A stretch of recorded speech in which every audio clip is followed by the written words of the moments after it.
সমুদ্র তীরবর্তী এলাকাগুলিতে ইতিমধ্যে নিষেধাজ্ঞা জারি করা হয়েছে। মন্দারমণির ছবি এবার আপনাদের দেখাবো, যেখানে নজরদারি চলছে।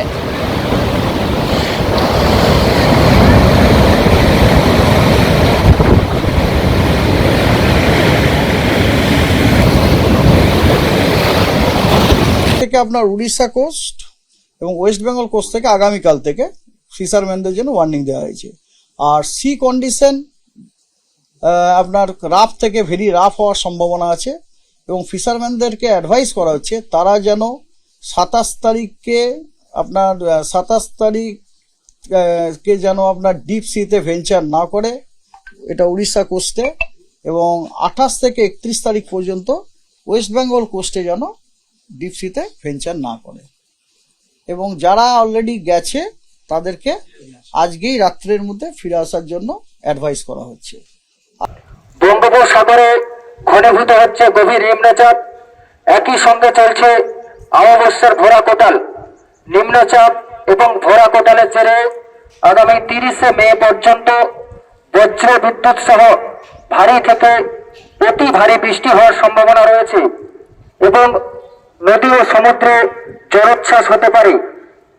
তাই আগামী 30 তারিখ পর্যন্ত কেউ নদীতে নামবেন না এবং মৎস্যজীবী ভাইদের উদ্দেশ্যে বলা হচ্ছে আপনারা কেউ নদীতে মাছ ধরতে যাবেন না এবং নদী ও সমুদ্র উপকূলে যাদের কাঁচা বাড়ি রয়েছে আপনারা নিকটবর্তী ঘূর্ণিঝড় আশ্রয় কেন্দ্রে গিয়ে আশ্রয় নিন। বিশেষ ঘোষণা। ফিজারগঞ্জ কোস্টাল থানা ও সুন্দরবন পুলিশ জেলার পক্ষ থেকে সমস্ত উপকূলবাসী ও গ্রামবাসীকে জানানো হচ্ছে আজ 27/5/2025 তারিখ থেকে 30/5/2025 তারিখ পর্যন্ত বঙ্গোপসাগরে গভীর নিম্নচাপ সৃষ্টি হয়েছে। এর ফলে ভারী থেকে অতি ভারী বৃষ্টি সেই সঙ্গে ঝড়ো হাওয়া হওয়ার সম্ভাবনা রয়েছে। আপনারা নিরাপদে থাকবেন, ফ্ল্যাট হাউসে আশ্রয় নেওয়ার চেষ্টা করবেন।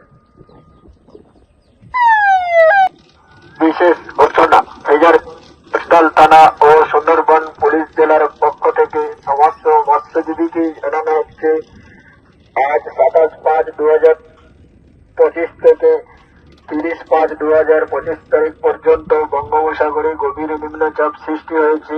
এর ফলে প্রবল বৃষ্টি সেই সঙ্গে ঝড়ো হাওয়া হওয়ার সম্ভাবনা রয়েছে।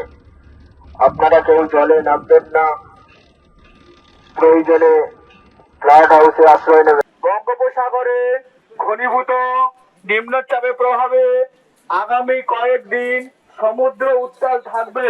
সকল পুণ্যার্থীদের উদ্দেশ্যে বিশেষ ঘোষণা, আপনারা তাড়াতাড়ি স্নান সেরে নিজ বাড়িতে ফিরে যান। সাগর ব্লক প্রশাসনের পক্ষ থেকে